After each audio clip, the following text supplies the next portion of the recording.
Bonjour à vous, j'espère que vous allez bien. Une fois de plus, bonne année 2023.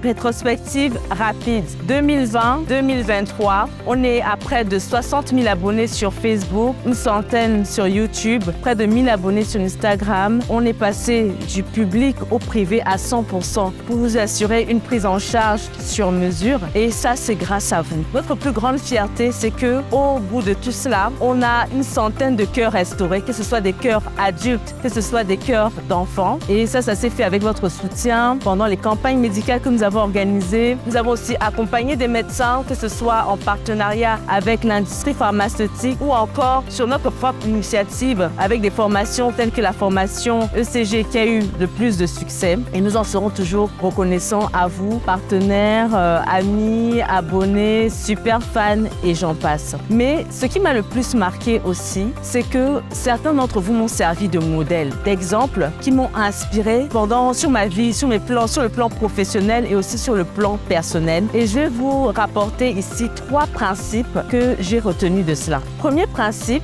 je suis ce que je serai et non je suis ce que les autres disent ou pensent de moi. Je suis ce que mes parents pensent de moi. Je suis ce que j'ai choisi de devenir et j'ai la grâce, la chance de changer ce que je veux être à tout moment. Cela m'a été inspiré par un de mes patients qui en fait au départ était un monsieur qui buvait beaucoup, qui fumait beaucoup, qui avait la belle vie entre guillemets bien sûr, et sa famille l'avait catalogué comme étant le loser, celui qui nous fait dépenser de l'argent, celui qui fait jamais rien bien. Même sa femme n'avait plus confiance en lui, ses enfants ne le voyaient pas comme un modèle parental. Et par la suite, il a développé bien sûr une maladie cardiovasculaire, l'hypertension artérielle. Et le pire, c'est que, en fait, déjà, il ne se faisait pas suivre. Et il a fait en 2022 2 AVC en l'espace de 4 mois. Alors, le premier AVC s'est passé de manière plus ou moins rapide où, en fait, il avait une paralysie qui a régressé tout seul. Il ne prenait pas de traitement. Donc, il a aussi pris ça à la légère. Le deuxième AVC a été beaucoup plus sévère parce qu'il a fait la forme la plus sévère d'AVC qui est l'AVC hémorragique. Il a été paralysé totalement du côté gauche. Et à partir de là, au lieu de recevoir des encouragements des siens, de sa famille, de l'amour et tous les soins